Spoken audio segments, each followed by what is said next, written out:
Well,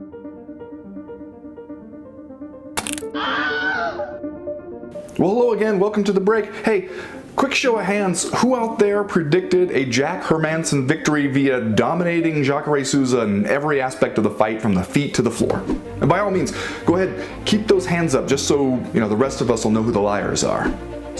Yeah, I can go ahead and admit I did not see that one coming. I mean, Jack Hermansson getting an upset victory over Jacare Souza at UFC on ESPN +8. Sure, it's thinkable, right? But the way he did it, he's out there, he's combo punching him on the feet, he's taking him down, willingly working without fear inside Jacare's guard.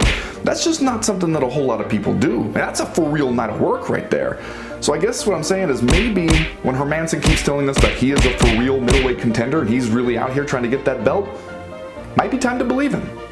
See, in the co-main event though, the UFC clearly had a plan for Greg Hardy. Maybe it worked a little too well? Because we can all see what happened there, right? I mean, the UFC wanted somebody Greg Hardy can beat. So they go out there, they get Dmitry Smolyakov, who had been cut previously for losing his only 2 UFC fights. He gets 1 win outside the organization. They bring him back here because the UFC desperately wants Greg Hardy to be a star, right? I know, why else is he in a co-main event after he lost his debut in the UFC via disqualification? But see, maybe this one worked a little too well because Hardy goes out there, just steamrolls Smolyakov. He offers minimal resistance.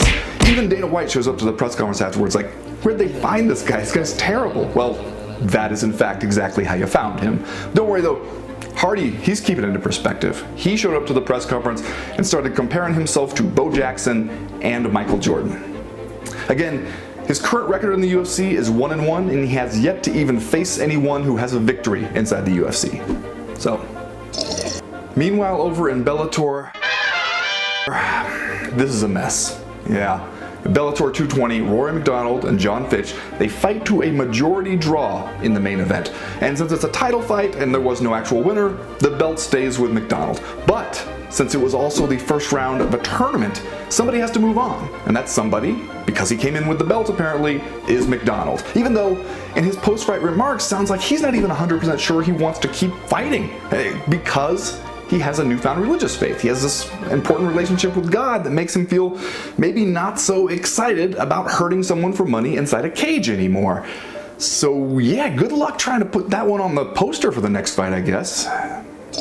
Also, OMGs, did you see that cut on Veda Ortega's forehead? Just, I haven't seen one that bad since my 4-year-old daughter ran face first into the corner of a wall. It's a true story, by the way. For Ortega, though, it cost her what was a very good shot at Alina Lee McFarland's title in a fight that she was doing surprisingly well in, and she loses via TKO because of that cut.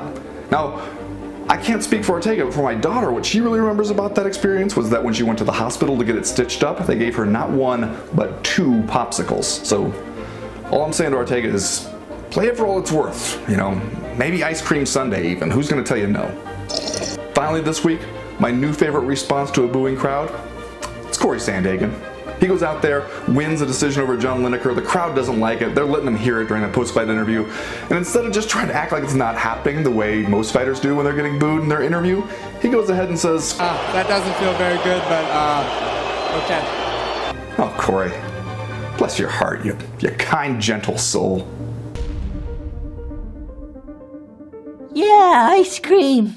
Yeah.